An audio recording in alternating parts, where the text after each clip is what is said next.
ये कैसा टापू है, इसका रहस्य क्या है, नीलांबरा कौन है, नीलकमल कौन है और मानिकचंद कौन है। ये सब जानने के लिए आप इस सीरीज का पहला भाग देखिए, तभी आपको यह दूसरा भाग समझ में आएगा। तो आइए दोस्तों, इस कहानी का दूसरा भाग स्टार्ट करते हैं, रहस्यमय टापू। इस कहानी का पहला भाग देखने की लिंक डिस्क्रिप्शन में दी गई है, आप जरूर कहानी को सुनिए, बहुत ही रोमांचक कहानी है। रहस्यमय टापू का दूसरा भाग। नीलांबरा शुद्धोधन से बिना बात किए आ तो गई, लेकिन अब उसे अफसोस हो रहा था कि अगर थोड़ी देर ठहरकर शुद्धोधन से बात भी कर लेती तो क्या बिगड़ जाता। बेचारा कितनी आशा लिए बैठा था, सारे काम धाम निपटा कर बिस्तर पर गई, लेकिन आंखों में नींद कहाँ थी। आंखें तो बस शुद्धोधन को ही देखना चाहती थी, फिर वो चाहे खुली आंखों से हो या बंद आंखों से। शायद शुद्धोधन के प्रेम जाल में कैद हो चुकी थी नीलांबरा। उधर शुद्धोधन का भी वही हाल था, हर घड़ी आंखें बस नीलांबरा को ही देखना चाहती थी। दिल में बस एक ही नाम बस चुका था और वो था नीलांबरा। अब धीरे धीरे नीलांबरा और शुद्धोधन के प्रेम ने गहराई का रूप ले लिया था। दोनों एक दूसरे को देखे बिना, मिले बिना रह नहीं पाते थे। अब दोनों रोज ही जंगल में मिलने लगे, एक दूसरे से अपनी भावनाएं व्यक्त करने लगे।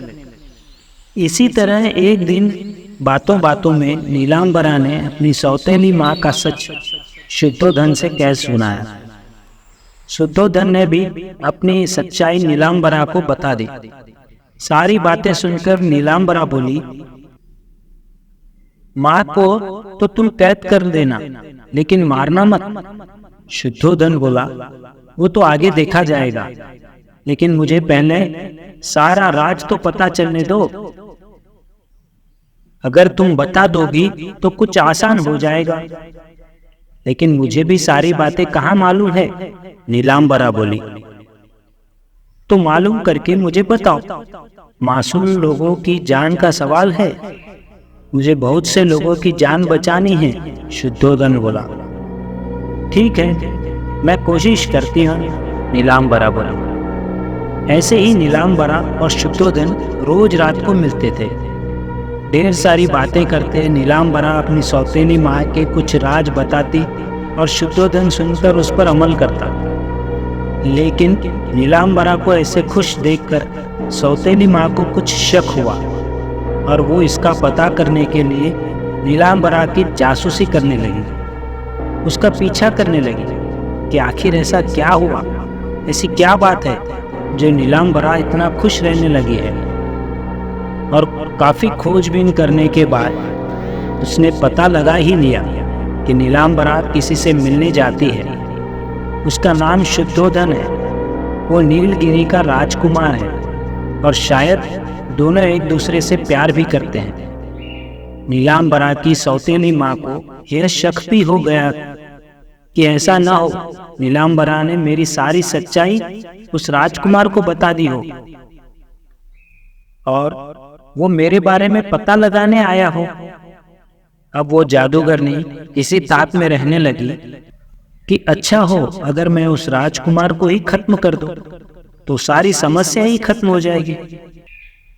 और एक दिन नीलांबरा की सौतेली माँ को शुद्धोधन के बारे में सब पता चल गया।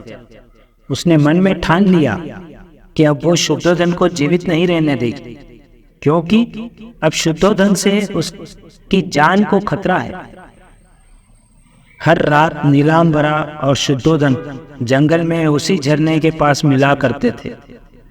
इस बात की भनक सौतेली माँ को लग गई और उस रात बहुत बारिश हो रही थी। नीलांबरा हर रात की तरह उस रात भी शुद्धोधन का इंतजार कर रही थी और शुद्धोधन आया तो, लेकिन मृत अवस्था में। उसका घोड़ा उसका शव लेकर नीलांबरा के पास आया था। शुद्धोधन के मृत शरीर को देखकर नीलांबरा फूट फूट कर रो पड़ी। तभी उसकी सौतेली माँ उसके पास आकर बोली, हाँ, इसे मैंने ही मारा है। और अगर तुम अपनी भलाई चाहती हो तो अपना मुंह बंद रखना, और इसके मृत शरीर को मैं अपने जादू के जोर पर राख में बदल दूंगी। और सौतेली माँ ने ऐसा ही किया। देखते ही देखते शुद्धोधन का शरीर राख में परिवर्तित हो गया। ये सब देखकर नीलांबरा बहुत दुखी हुई। वो घर तो आ गई, लेकिन बहुत ही हताश और निराश हालत में। उसने सब कुछ अपनी छोटी बहन से कह दिया। 1-2 दिन तक तो वो रोती रही, फिर उससे दुख ना सहा गया और एक रात उसने झरने में कूदकर अपनी जान दे दी। फिर एक रोज शुद्धोधन का छोटा भाई सुवर्ण अपने बड़े भाई को खोजते हुए आया, और उसने भी जादूगरनी के विषय में सारी जानकारी इकट्ठा कर ली। फिर से वही कहानी दोहराई गई। इस बार सुवर्ण को नीलांबरा की छोटी बहन से प्यार हो गया, लेकिन इस बार भी जादूगरनी को सब कुछ पता लग गया। और एक रोज सुवर्ण और नीलांबरा की छोटी बहन इसी समुद्र के किनारे मिले, तब जादूगरनी आ पहुंची। तभी मानिकचंद ने नीलकमल से पूछा, लेकिन तुम्हें यह सब कैसे पता है? नीलकमल बोली, अभी बताती हूँ। नीलकमल ने आगे की कहानी बताना शुरू की। जादूगरनी यहाँ आ पहुंची और उसने मुझे जलपरी बना दिया, और सुवर्ण को एक बड़ा सा पक्षी। तभी मानिकचंद चौंकते हुए बोला, तो तुम ही नीलांबरा की छोटी बहन हो? नीलकमल, वो पक्षी शुद्धोधन का भाई सुवर्ण है? हाँ, नीलकमल बोली। रुको रुको, पहले मुझे सारी बात समझने दो, मानिकचंद बोला। नीलकमल बोली, इसमें ना समझने लायक तो कुछ भी नहीं है। कैसे नहीं? क्योंकि मुझसे तो चित्रलेखा ने कहा था कि उस जादूगरनी को तो शुद्धोधन के छोटे भाई सुवर्ण ने मार दिया था। इसका मतलब या तो तुम झूठ बोल रही हो या चित्रलेखा, मानिकचंद बोला। तुम कैसे जानते हो चित्रलेखा को?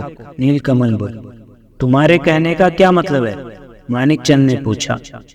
पहले तुम बताओ कि तुम चित्रलेखा को कैसे जानते हो? नीलकमल ने फिर से मानिकचंद से पूछा। अरे, मैं चित्रलेखा के घर में ही तो रह रहा हूँ, मानिकचंद बोला। और अब तक जिंदा हो? नीलकमल आश्चर्य से पूछी। क्यों, क्या हुआ? मानिकचंद ने हैरान होकर पूछा। तो तुम्हें नहीं मालूम? नीलकमल बोली। अरे क्या? सच सच बताओ, पहले मत बुझाओ, मानिकचंद ने नीलकमल से कहा। अरे, चित्रलेखा ही वो जादूगरनी है, नीलकमल बोली। मानिकचंद बोला, लेकिन वो तो एकदम बूढ़ी और बदसूरत है। नीलकमल बोली, सायों से उसे किसी नवयुग का हृदय मिला नहीं, जिससे वो जवान और खूबसूरत दिखने वाला अद्भुत तरल पदार्थ बनाती थी, इसलिए अब बूढ़ी और बदसूरत दिखने लगी है। अच्छा, तो ये बात है, मानिकचंद बोला। लेकिन ताज्जुब वाली बात है कि उसने अभी तक तुम्हें मारा क्यों नहीं? नीलकमल बोली।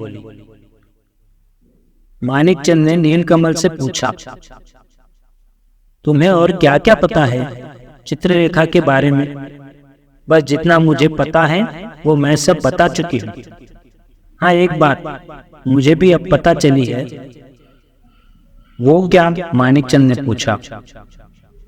चित्रलेखा ने किसी इंसान को वहां कैद कर रखा है, जिस गुफा में पहले शुद्धोधन रहा करता था। नीलकमल बोले। अच्छा, मुझे तुम उस जगह का पता बता सकती हो? आखिर वो जगह कहाँ है? मानिकचंद ने पूछा।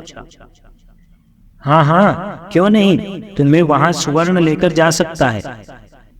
वो तो उड़कर जाएगा तो किसी को भी पता नहीं चलेगा, नीलकमल बोली। हाँ, ये अच्छा सुझाव है, मानिकचंद बोला।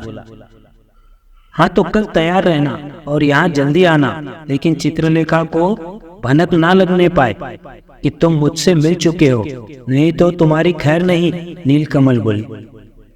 हाँ हाँ, अच्छा ठीक है। और इतना कहकर मानिकचंद चित्रलेखा के ठिकाने की ओर बढ़ चला। मानिकचंद जब चित्रलेखा के घर पहुंचा तब तक अंधेरा गहराने लगा था।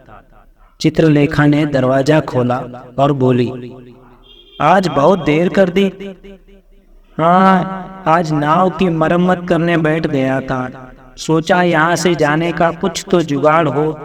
मानिकचंद बोला, अच्छा ये बताओ कुछ खाओगे या आज फिर से भुनी हुई मछलियां लाए हो? चित्रलेखा ने पूछा। नहीं, आज तो समय ही नहीं मिला, नाव की मरम्मत करने में व्यस्त था। मानिकचंद बोला। अच्छा, तो मैं कुछ खाने पीने का प्रबंध करती हूँ, चित्रलेखा बोली। इसी बीच मानिकचंद को मौका मिल गया। उसने पूरे घर को तो नहीं, लेकिन इतने कम समय में जितने भी जगह वो खंगाल सकता था खंगाल लिया। और जैसे ही चित्रलेखा की आहट सुनाई दी, वो चुपचाप आकर अपनी जगह पर बैठ गया। चित्रलेखा ने फिर से कुछ भुना हुआ मांस और कुछ पत्तेदार चीजों के व्यंजन परोसकर मानिकचंद से बोली, लो खाओ। और मानिकचंद खाने लगा। उसने खाते खाते बातों ही बातों में पूछा, आप यहाँ ऐसी जगह कैसे रह लेती हो? आपको परेशानी नहीं होती है? यहाँ अकेले रहने में कैसे अच्छा लग सकता है? किसी इंसान को इस वीरान से सुनसान टापू पर मेरा तो दम घुटता है। लगता है कि कितनी जल्दी वापस यहाँ से जाऊं। बस सालों हो गए यहाँ रहते हुए, मैंने खुद को इस वातावरण में ढाल लिया है। मैं यहाँ से जाने का सोच भी नहीं सकती। बहुत कुछ जुड़ा है मेरे जीवन का इस जगह से। यह जगह मेरे जीवन का अभिन्न अंग बन चुका है। मरते दम तक मैं यही रहना चाहूंगी, चित्रलेखा बोली। मानिकचंद बोला, ऐसा भी क्या लगाव है आपको इस जगह से? ना खाने को है, ना पीने को, और ना ही लोग देखने को मिलते हैं। मेरी नाव बन जाए, यहाँ से जाने का जैसे ही कुछ जुगाड़ होता है तो आप भी मेरे साथ चल चलिएगा। यहाँ क्या करेगी अकेले रहकर? नहीं, मैं ऐसा नहीं कर सकती। अभी बहुत से काम करने हैं। मुझे यहाँ रहकर बहुत सी चीजें ठीक करनी है। पता नहीं कब कैसे ठीक होगा, चित्रलेखा बोली। ऐसा क्या सही करना है आपको इस जगह का? मानिकचंद ने चित्रलेखा से पूछा। है किसी की जिंदगी और मौत का सवाल जो मुझे ही ठीक करना होगा, चित्रलेखा बोली। ऐसा भी क्या है? मानिक ने पूछा। फिर कभी बताऊंगी, अब रात काफी हो चली है, नींद आ रही है, आप सो जाइए। और इतना कहकर चित्रलेखा सोने चली गई। मानिकचंद को चित्रलेखा की बात सुनकर ऐसा लगा, वो न हो कोई बात जरूर है। मुझे इन सब बातों का पता लगाना होगा कि आखिर उस गुफा में कौन कैद है और किसने उसे कैद कर रखा है। क्या चित्रलेखा सच में वही जादूगरनी है या वो जल परी नीलकमल ना होकर कोई और है? इन सब बातों को सोचते हुए मानिक को कब नींद लग गई उसे पता ही नहीं चला। दूसरे दिन सुबह हुई। मानिकचंद यह सोचकर जागा कि आज पक्का उस गुफा की ओर जाएगा और जहां चित्रलेखा ने किसी को कैद कर रखा है उससे मिलकर ही पता चलेगा कि आखिर क्या माजरा है। और वो उस दिशा में चल पड़ा। नीलकमल ने तो कहा कि पक्षी बने सुवर्ण को भी साथ ले ले, क्योंकि रास्ता बताने में ही वो उसकी मदद कर सकता है। लेकिन मानिकचंद ने ऐसा नहीं किया। उससे खुद से ज्यादा किसी पर भरोसा नहीं रह गया था। मानिकचंद जिस दिशा में बढ़ जा रहा था वो बहुत ही घना जंगल था। इतना घना कि सूरज की रोशनी भी उधर नहीं पड़ती थी। इतने बड़े बड़े मच्छर जैसे कि कोई मधुमक्खी हो, इतने मोटे मोटे तनों वाली लताएं, न जाने कौन कौन से किस्म के पेड़ वहां दिख रहे थे।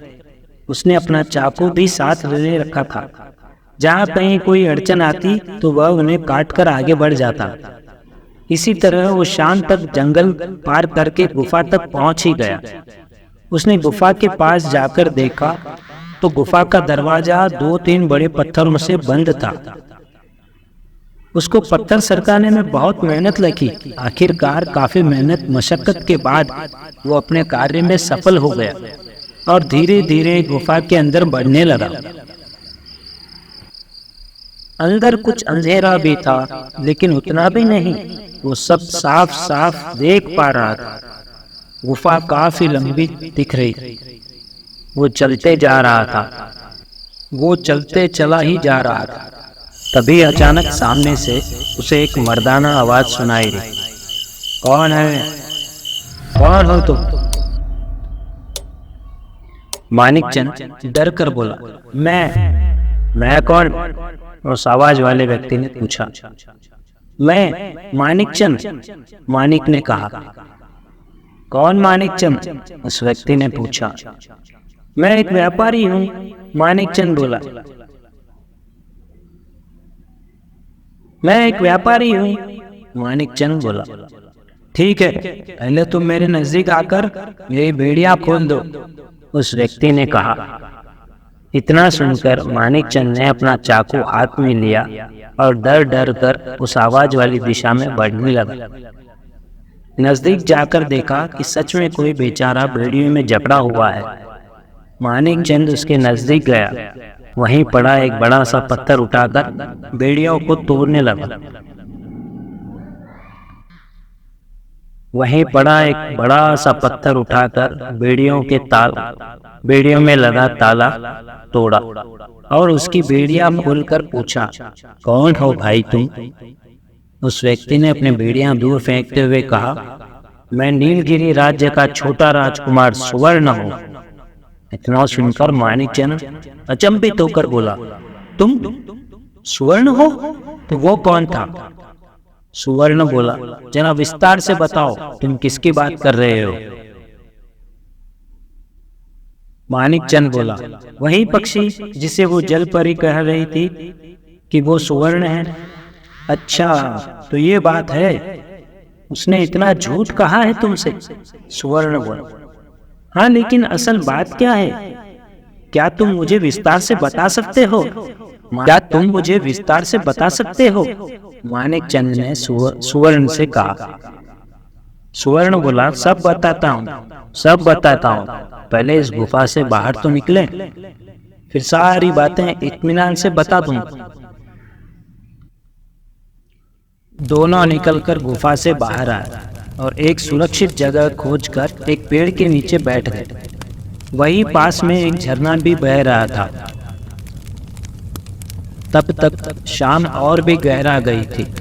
मानिकचंद ने पत्थरों से रगड़कर आग जलाई और कुछ पौधे की जड़ें उसी आग में भूनी और दोनों मिलकर खाए। फिर झरने से पानी पीकर दोनों उसी आग के इर्द गिर्द बैठ गए। अब सुवर्ण ने कहानी कहना शुरू किया। ये तो तुम्हें पता ही होगा कि जादूगरनियों की 2 बेटियां थी, जो कि उसकी नहीं थी, उसके पति के पहले पत्नी से थी, नीलांबरा और नीलकमल। फिर नीलगिरी राज्य का राजकुमार शुद्धोधन, यानी कि मेरे बड़े भाई, आए उस जादूगरनी के बारे में पता लगाने के लिए। शुद्धोधन को जादूगरनी की बड़ी बेटी नीलांबरा से प्यार हो गया। नीलांबरा ने जादूगरनी के सब राज शुद्धोधन को बता दिए। इस बात का जादूगरनी को पता चल गया और उसने एक रात शुद्धोधन की हत्या कर दी। नीलांबरा ने ये सब बातें अपनी छोटी बहन नीलकमल को बता दी। नीलांबरा शुद्धोधन की मौत को बर्दाश्त न कर सकी और एक रात कुएं में कूदकर उसने आत्महत्या कर ली। अपने बड़े की मौत की खबर सुनकर शुद्धोधन का छोटा भाई सुवर्ण, यानी कि मैं, वहां जा पहुंचा और फिर से वही प्रेम कहानी दोहराई गई। नीलांबरा की छोटी बहन नीलकमल से सुवर्ण को प्रेम हो गया। उस दौरान मैंने भी किसी जादूगर से कुछ जादू सीख डाले, लेकिन मुझे पता नहीं था कि वो जादूगर उस जादूगरनी को अच्छी तरह जानता है। वो जादूगरनी और जादूगर आपस में बहुत समय पहले से ही एक दूसरे से प्रेम करते थे और दोनों ने मिलकर ही नीलांबरा और नीलकमल के पिता को मारने की साजिश रची थी। एक रोज उस जादूगरनी ने मुझे यानी सुवर्ण को और नीलकमल को साथ साथ झरने के पास बैठा देख लिया और नीलकमल को उसने अपने जादू के जोर पर बदसूरत और बूढ़ा बना दिया। तब मैंने भी अपना जादू का जोर आजमाया। ये देखकर वो डर गई, पता नहीं हवा में कहाँ गायब हो गई।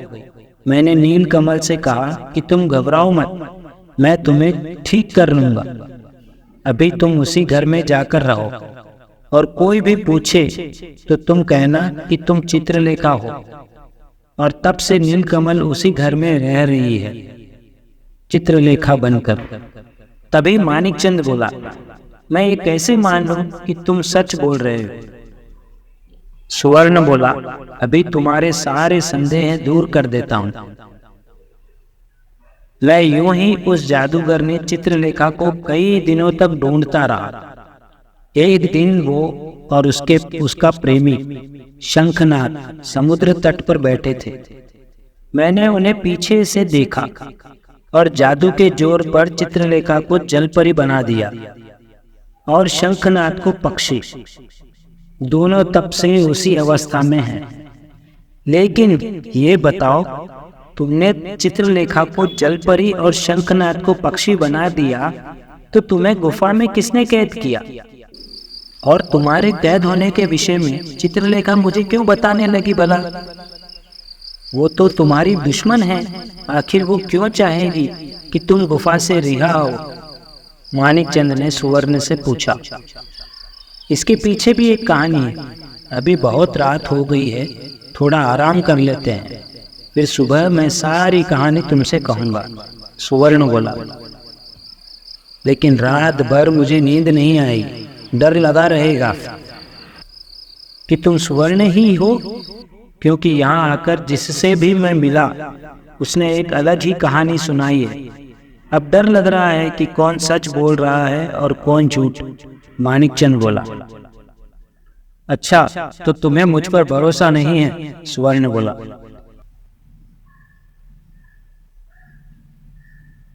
हाँ नहीं है। अपनी जान को लेकर कौन सजग नहीं रहता? क्या भरोसा तुम्हारा? आधी रात गए तुम मुझे सांप बिच्छू बना दो तो मैं क्या बिगाड़ लूंगा तुम्हारा? तुम ठहरे जादूगर, और ये भी तो पक्का पता नहीं है कि तुम ही सुवर्ण हो। मानिकचंद बोला, इसका मतलब तुम्हारा सोने का कोई इरादा नहीं है। सुवर्ण बोला, ऐसा ही कुछ समझो। मानिकचंद बोला, तो सुनो, अब पूरी कहानी ही सुन लो, शायद तुम्हें मुझ पर भरोसा हो जाए। जिसने मुझे कैद किया वो एक तांत्रिक था जिसका नाम अघोरनाथ था। वो बहुत बड़ा अघोरी था। उसने मेरी सुरक्षा के लिए मुझे उस गुफा में कैद किया था ताकि मैं सुरक्षित रहूं। सुवर्ण बोला, अब ये क्या फिर से एक नई कहानी? आखिर सच क्या है? पूरी बात ठीक से बताओ। मानिकचंद खींचकर बोला। सुवर्ण हंसकर बोला, अच्छा ठीक है, तो सुनो पूरी कहानी। जितनी पहले सुनाई वो सारी कहानी सच है, और जो अब सुनाने जा रहा हूँ वो भी पूरी तरह सच है। अच्छा ठीक है, अब सुनाओ भी। मानिकचंद बोला। हुआ यूं कि बहुत साल पहले की बात है। एक आदमी था जिसका नाम अघोरनाथ था। उसे तांत्रिक बनने की बहुत इच्छा थी। उसके परिवार में उसकी पत्नी और उसकी बेटी थे। उसके भीतर तांत्रिक बनने की इतनी तीव्र इच्छा हुई कि उसने अपना घर छोड़कर शवदाग्रह में अपना बसेरा कर लिया। वहां उसे और भी कई अघोरियों का साथ मिल गया। वो घंटों जलते हुए शव पर अपनी तंत्र विद्या आजमाता। उसने इस तपस्या में अपने जीवन के न जाने कितने साल गंवा दिए। इस दौरान वो अपने घर भी नहीं लौटा। वहां उसकी पत्नी और बेटी उसकी राह देखते रहे। अब बेटी जवान और सयानी हो चुकी थी। इसी दौरान उसे किसी जादूगर ने अपने प्रेम जाल में फंसा लिया। वो लड़की कोई और नहीं, चित्रलेखा ही थी, और वो जादूगर शंखनाद था। चित्रलेखा शंखनाद के प्रेम में वशीभूत होकर उसकी सारी बातें मानने लगी। धीरे धीरे शंखनाद ने उसे अपने फायदे के लिए इस्तेमाल करना शुरू कर दिया। उसे जादूगरी में पारंगत कर दिया। लेकिन ये सब चित्रलेखा की माँ को बिल्कुल भी पसंद नहीं था। वो नहीं चाहती थी कि उसकी बेटी जादूगरनी बनकर लोगों को नुकसान पहुंचाए। एक रोज माँ बेटी में बहुत बहस हुई और गुस्से में आकर चित्रलेखा ने अपनी माँ की हत्या कर दी। ये बात उसने शंखनाद को बताई और इस बात का पूरा फायदा शंखनाद ने उठाया।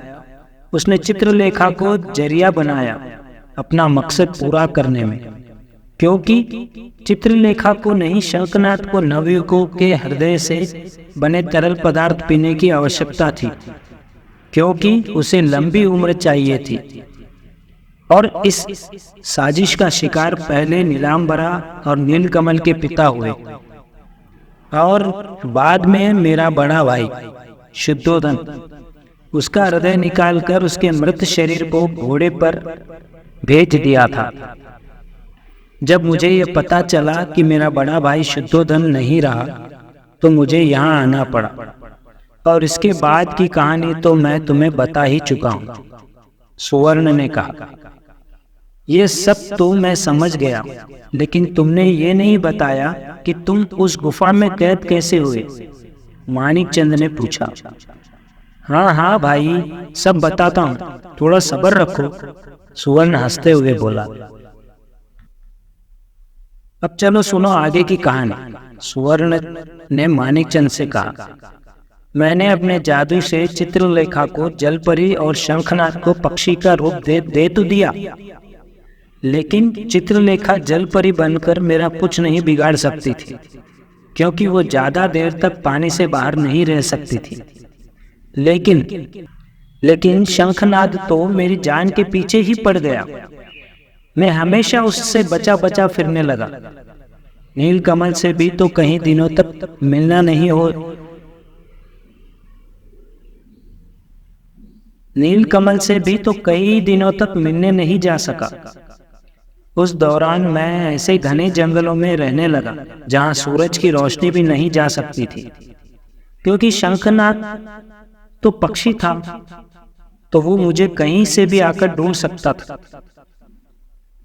और मैं खुद को उससे बचाने का प्रयास करता रहता था। मुझे इतना ज्यादा जादू भी नहीं आता था कि मैं उससे जीत पाता, लेकिन इतना छुपने के बावजूद भी उसने मुझे एक दिन ढूंढ ही लिया। जैसे ही उसने मुझे देखा, उसने मेरा पीछा करना शुरू कर दिया और घने जंगलों की ओर भागा चला जा रहा था। और मैं घने जंगलों की ओर भागा चला जा रहा था, लेकिन फिर भी वो मेरे सामने आ पहुंचा। मैं उसके वार से खुद को बचाता रहा। बस उसने तो उस दिन मुझे मारने की जैसे ठान ही ली थी। उसने मुझे बहुत चोट पहुंचाई। मैं लड़ते लड़ते थक चुका था। चूंकि वो पक्षी था तो किसी भी दिशा की ओर से आकर मुझ पर हमला करता। बाद में मुझ में उसका वार सहने की क्षमता नहीं रह गई और मैं घायल हो चुका था। लेकिन जब मुझे होश आया तो मुझसे एक बुजुर्ग ने पूछा, अब कैसे हो तुम?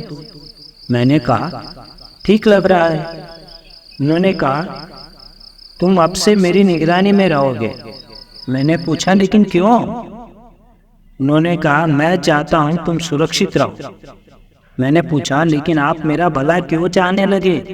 इसका कोई कारण तो होगा? उन्होंने कहा, हाँ। मैंने पूछा, क्यों? उन्होंने कहा, मैं अघोरनाथ चित्रलेखा का पिता, मैं एक तांत्रिक हूँ और तुम्हारी रक्षा के लिए नीलगिरी के महाराज यानी कि तुम्हारे पिता ने मुझे नियुक्त किया है, ताकि तुम्हारा हाल शुद्धोधन की तरह ना हो। मैंने पूछा, लेकिन आप तो चित्रलेखा के पिता होकर मेरी भलाई के बारे में क्यों सोचने लगे भला? वो बोले, मेरी पुत्री बहुत बड़ी अपराधीन है। उसने मेरे पत्नी की हत्या के साथ साथ और न जाने कितने लोगों की हत्या की है। इसके लिए मैं उसे कभी क्षमा नहीं कर सकता और उसके किए की सजा उसे अवश्य मिलनी चाहिए। उसने अपनी विद्या का उपयोग गलत कर्मों के लिए किया है और ये मैं बर्दाश्त नहीं कर सकता। मैं भी तो एक तांत्रिक हूँ, लेकिन मैंने अपनी विद्या का उपयोग कभी भी गलत कामों में नहीं किया।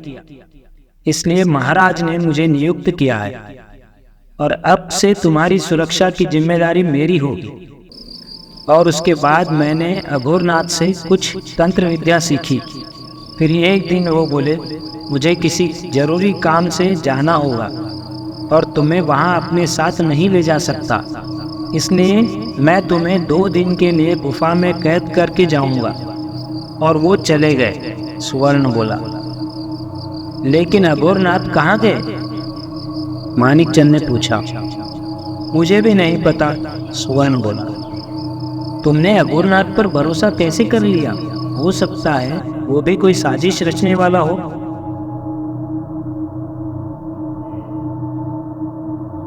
तुमने अघोरनाथ पर भरोसा कैसे कर लिया? हो सकता है वो भी कोई साजिश रचने वाला हो तो? मानिकचंद ने कहा। अच्छा, अभी ये सब छोड़ो, आधी रात होने को आई, अब थोड़ा विश्राम कर ले। बहुत थक चुका हूं मैं, स्वर्ण बोला। अच्छा ठीक है मित्र, जैसी तुम्हारी मंशा। मैं भी थक चुका हूं, अब तुम्हारी बातें सुनकर मेरा मन हल्का हो गया। अब शायद मैं भी चैन से सो सकूंगा। और इतना कहकर मानिक गहरी निद्रा में लीन हो गया। रात का गहरा अंधेरा, ऊपर से घना जंगल, तरह तरह के पक्षियों का कर्कश शोर आग में बुझने को थी, क्योंकि लकड़ियां जल चुकी थी। केवल कोयले ही सुलग रहे थे और उनसे ही हल्की रोशनी थी। तभी एकाएक मानिकचंद को ऐसा लगा कि कोई उसका गला घोंट रहा है। अचानक उसने अपनी आंखें खोली और गला घोंटने वाले को देखने का प्रयास करने लगा, लेकिन इतना अंधेरा था वो कुछ देख नहीं पा रहा था। बड़ी मेहनत मशक्कत के बाद वो खुद को छुड़ाने में कामयाब रहा। छूटते ही जंगल में भागना शुरू कर दिया। वो बार बार पीछे मुड़कर देख रहा था, लेकिन उसे कोई दिखाई नहीं दे रहा था। सूखे पत्तों में किसी के कदमों की आहट आ रही थी। बस ऐसा लग रहा था कि कोई उसका पीछा कर रहा है। वो भागते जा रहा था, भागते जा रहा था, लेकिन वो शक्ति उसे दिख नहीं रही थी। बस मानी को समझ नहीं आ रहा था कि क्या करें। वो भाग भाग कर थक चुका था, लेकिन वो शक्ति उसका पीछा नहीं छोड़ रही थी। वो भागते भागते किसी पेड़ के टूटे हुए तने से टकराकर गिर पड़ा। अब तो उस शक्ति ने उसे हवा में उछाल दिया। वो मुंह के बल आकर जमीन पर फिर से गिर पड़ा। उसके माथे में बहुत बड़ी चोट लग चुकी थी और बहुत खून बह रहा था। वो पूरी हिम्मत लगाकर खड़ा हुआ तो उस शक्ति ने चाकू से उसके सीने पर वार किया, लेकिन उसी समय किसी ने धक्का देकर उसे धकेल दिया, जिससे चाकू का वार खाली चला गया। उसे धक्का देने वाले व्यक्ति ने उसी समय कुछ मंत्र पढ़े और वो शक्ति हवा में गायब हो गई। उस व्यक्ति ने मानिकचंद को सहारा देकर खड़ा किया और पूछा, ठीक हो? ज्यादा चोट तो नहीं लगी? मैं ठीक हूँ, बहुत बहुत धन्यवाद आपका, जो समय पर आकर आपने मेरी जान बचाई। मुझे मालूम था कि शंखनाद ऐसी कोई हरकत जरूर करेगा, इसलिए मैं उसे गुफा में कैद करके रखा था। पता नहीं गुफा से उसे किसने आजाद कर दिया। वो व्यक्ति बोला। दोस्तों, आज की कहानी यहीं तक। मिलते हैं रहस्यमय टापू के तीसरे भाग में। अगला भाग हम जल्द ही लेकर आ रहे हैं। कृपया चैनल को सब्सक्राइब करें और पहला भाग और दूसरा भाग जरूर सुनें। बहुत ही रहस्यमय कहानी है।